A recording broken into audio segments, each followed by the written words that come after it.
Hi friends! Kumusta na po kayong lahat? Teka, ilalagay ko muna yung camera. Kumusta na po? Tayo ay magluluto ng Filipino food. Okay, Filipino breakfast for my family today. Kasi na-realize ko, hindi pa pala sila nakatikim ng sinangag na kanin. Alam niyo yung sinangag na kanin na may sibuyas lang, tsaka asin, tapos parang tapsilog, diba? Tapsilog, ganyan. Usually, fried rice naman talaga yung kinasanayan namin. Pero kasi asawa ko yung unang ingay ni Maya, tagaluto.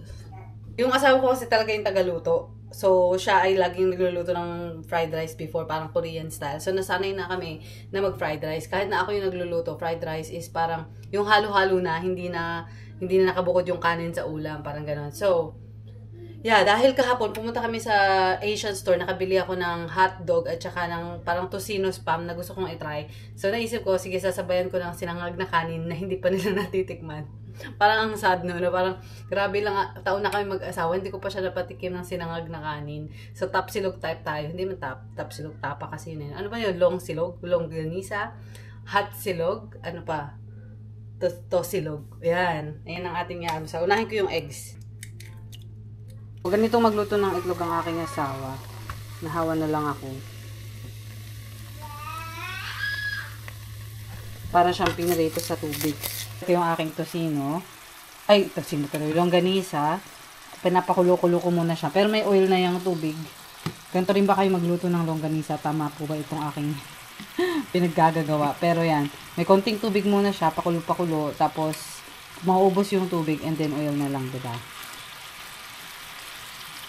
Alam niyo, naku-conscious ako minsan pag nag-vlog ako sa pagluluto. Kasi alam ko na hindi ako magaling magluto eh. So parang, inisip ko, baka yung mga nanay na nanonood sa akin, baka sabihin, ano ba yan? Ano ba gagagawa mo dyan? Mali yung mga way mo ng pagluluto. Comment niyo lang po para ma-correct ko. I will appreciate the comments about my cooking. Kasi I need that. Ayan. Ito yung hotdog. Ganun din. Pinapakulo ko din muna siya sa tubig. Parang kagaya sa longganisa. Pakulo sa tubig. Tapos, pag medyo mas luto na siya, lalagyan ko siya ng oil. Diba? Ito na ang aking sinangag na kanin. Okay na to. Tingnan niyo, medyo masunog-sunog yata ang ating longganisa. Pero kasi, gusto ko yung medyo mapula-pula, diba? Hindi naman siya sunog. Talagang dahil lang yan sa sugar. Gawa ko nga pala to kahapon. Hindi ko ito binili. Ginawa ko to kahapon. Yung binili ko is yung spam tocino at yung spam tocino at yung hotdog yung binili ko yun. Pero ito ay gawa ko. Oh, yeah, it's special. It is special. Pang vlog kasi, for vlog purposes. Ang dami ko daw niluto. Kasi normally, of course, isa lang. Either spam lang, or hotdog lang, or longganisa lang. Because I kind of want you to compare. And the kids also want to see kung ano yung magugustuhan din nila. Oh, where's the pandesal? We don't have pandesal. I think the hot dog have cheese. Yeah, see, cheesy hot dog. Oh man. Okay, which one do you like? Some rice here. This is a special rice. That's mine. No, that's for you. That's for Daddy. Andrew, your turn. Konti lang yan mag-rice sila. Yeah, you have the tocino. You have to tell me which one you like the most. You got it. Do you want more spam? Oh, you still have It's spam. probably gonna be Longganisa because hot dogs are kind of always meh for me. How about you, Lucas? Longganisa? Andrew, where are you? Ang likod ni Andrew. Popper? So you want me to cut it for you? Yeah. How about you try this one first? This is longganisa. Is it yummy? And then you try this one and tell me which one's yummier. Okay? What was that? Hot dog. Hot dog? Yeah. Mommy? Okay, hot dog. Ayaw ni Andrew ng kanin. Wait, you have to tell me which one is better. Longganisa, spam, or hot dog? Which one is your favorite? Hot dog. Hot dog? Mm-hmm. Hot dog daw ang gusto ni Andrew. Ayaw niya kumain ng kanin. How about the rice, Lucas? Did you think it's a special rice? No? Normal. Normal. How about Daddy? Do you like the rice? It's okay. So, do you remember Nanay cooked that for us before, like sinangag in the Philippines? Maybe. I don't know. You don't remember? It's more so that like we're used to eating fried rice sometimes, so fried rice is usually better. Yeah, but this... Oh, yeah, you're right. Hindi na niya masyadong appreciate yung sinangag. Kasi daw, lagi kami nagpa-fried rice with the fried rice talaga na maraming seasoning, maraming anik-anik. So, without the fried rice today, I think my husband will eat the longganisa in a bread like a sandwich. Maybe. He would do that, like a longganisa sandwich. Style. Yeah. Cheese. So, parang kung ako kasi kakain lang ako regular rice, tapos egg and longganisa, diba? Pero siya ang ginagawa niya, longganisa sandwich, egg, longganisa inside the bread. Parang ganun. So, they love longganisa. We're done eating. Busog na busog ako. Ako ang pinaka nabusog. Yung mga bata, konti lang naman kamain. Puro parang ulam lang. Today, we're gonna go, of course, as usual, magpapak tayo ng mga orders. And then, mag-aaral, mag-homeschool. Homeschooling muna. Then, pack orders. And then, we're gonna go bowling. Oops, sorry. Magbo-bowling kami. Alis kami. Kasi pag summer, merong free kids bowling for summer dito. So, ilalagay ko sa comment siguro or sa description kung interesado kayo at nasa US kayo, libre ang bowling ng mga bata pag summer. So, yeah. Are you sure you want to do this? Yeah, but just only these. Oh, just that? Okay. Nag-homeschool na kami ni Lucas. Nag-math and reading. Nag-reading and spelling and writing. So, tapos sa math niya, binigyan ko lang siya ng task na binilang niya kung magkano yung pera ko sa wallet ko. Tuwang-tuwa siya. Gusto niya daw ulit magbilang ng pera. Five, right? Let me check. This is five. Yeah. So, sabi ko, sige, gusto mo yan ha. O, ito. Wait. Sobrang daming coins. That's 25 cents. That's bigger. And this is gonna be 10. Yep. So 35. 7. 7 and? 7. 7 and 50 cents. Okay, put it here. Write it down so you won't forget. 50. Okay, next. 60. 70. $1.20. So now $8. No, just okay. $8.70. Okay, good. 8.70. Okay, now you have $8.70. Now add the 5 cents. 5. 1, 2, 3, 4, 5, 6. 6. So 30. 30 cents. 30 cents. Okay, add that to your 8.7. 30 cents. How much? 30. $8.70 plus 30 cents. Mommy, it's like I was plussing 6 of like 6 tenths and then 60, but since that's 5, so I split it. Correct. because 10 minus a half is 5 and 5. Correct. Good job. So what's your total now? Huh? $8.70 plus 30 cents. $9. Wow, perfect. 5, 10, 15, 20, 25, 30, Give him that.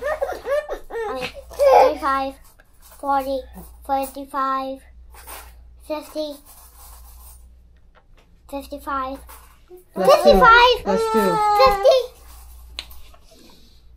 57. So how much money do you have total? Huh? How much is that total? 9 plus 57 cents. $9 and 57 cents. correct. 57. Okay. Good job. And then you can, if it's money, you usually put a dollar sign in front, and dollar sign is like S, and then 2 line up like that. That's a dollar But I'm sign. gonna do the cent. Oh, you know? I'm just gonna, yeah. But I'm just gonna put it there. Okay, show me. Oh, perfect. But actually, I think it's supposed to be as one. Yeah, usually you don't put the cent sign if you already have a dollar sign. But if your money is less than $1, 57, then you put the cent sign. Tanghali na, so magpapak na po ako ng orders. Nagnanap si Maya at binabantayan sila ang binabantayan ni Mr. ang aking mga kids. Ang aming mga kids. Diba yan? Ito na. So, ang madami lang tayo nabenta is mga sunglasses. Ayan. Sa 2, 3, 4 na sunglasses. Isang reading glasses, blue light blocking glasses, at isang sunglasses case. Tapos, puro nail polish. Ayan lang yung benta natin today. Konti lang. Konti lang yung ating pa-orders today. Ay, meron pa mga Walmart orders. Di ko pa na pull out. So, ito lang muna. Wait lang.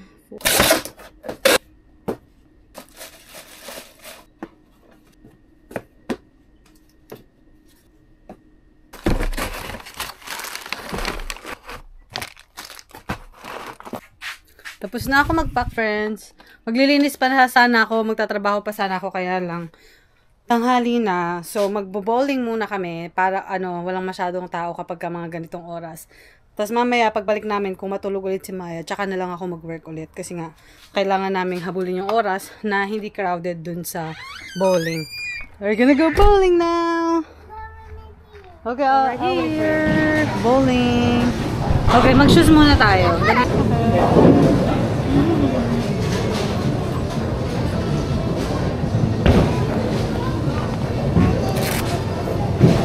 It's kind of big, but that's the smallest they have. She done anything? Hi, Maya. Are you gonna play bowling with us? You wanna play bowling with us?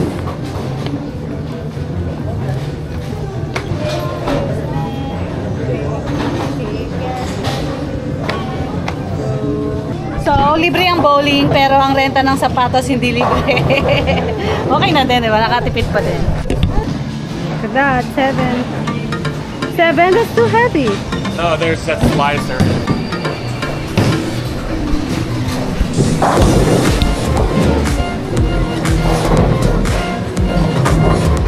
Nice.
Throw it there.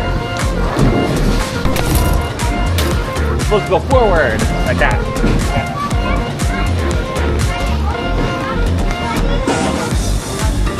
Mommy's turn.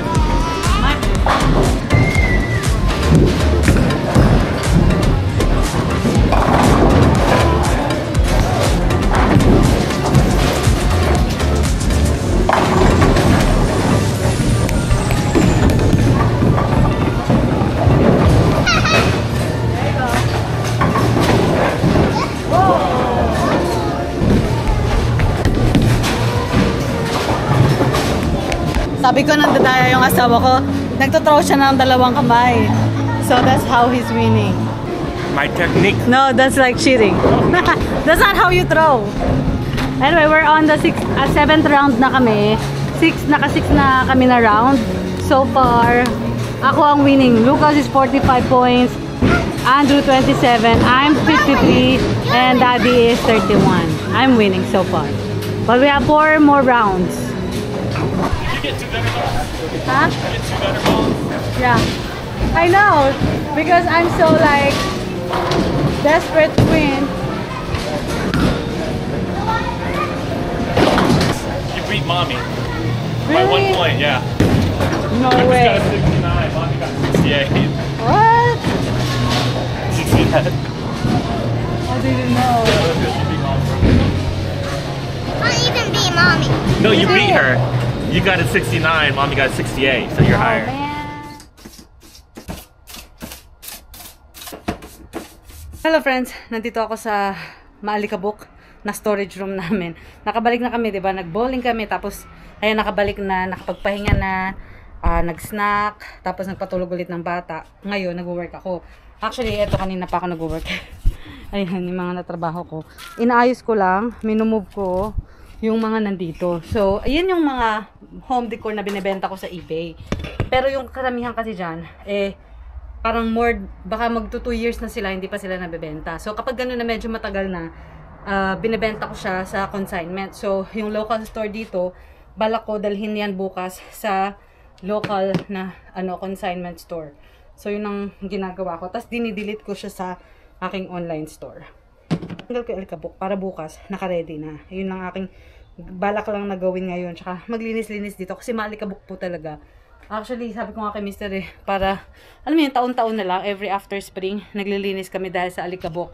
Parang, kasi dapat ito ay greenhouse, pero ginawa naming gym.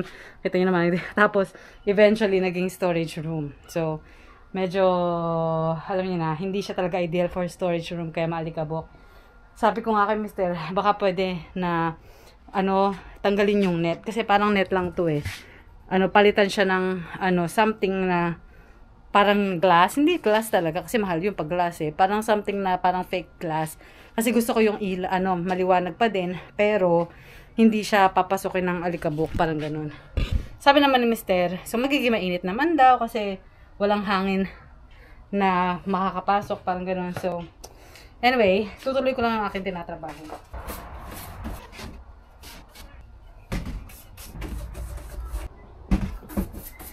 Okay, so ito na lahat.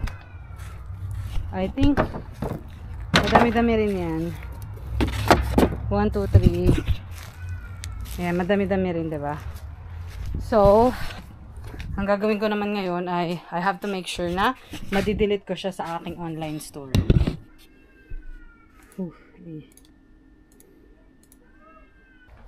Okay, next. Tapos na akong mag-move ng mga picture frames. So, mga wall decor picture frames, nakaayos na doon, ready to go na siya. Pero ito, dito kasi siya nakastore sa box. Tapos nilagyan ko lang siya ng plastic. Sobrang alikabok. So, tinanggal ko yung plastic. Hindi naman maalikabok tong product. Pero, ilalagay ko siya dyan sa plastic bin para safe. Para hindi siya maalikabukan ng todo.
Goodness.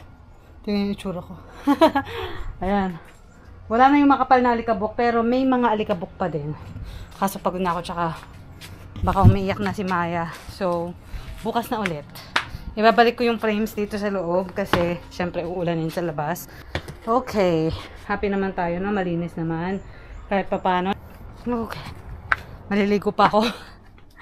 Kaya papasok na ako, kaya di pa umiiyak si Maya. Kasi maliligo pa ako dahil sobrang alikabok. Para kung umiyak siya, tapos ako maligo, diba?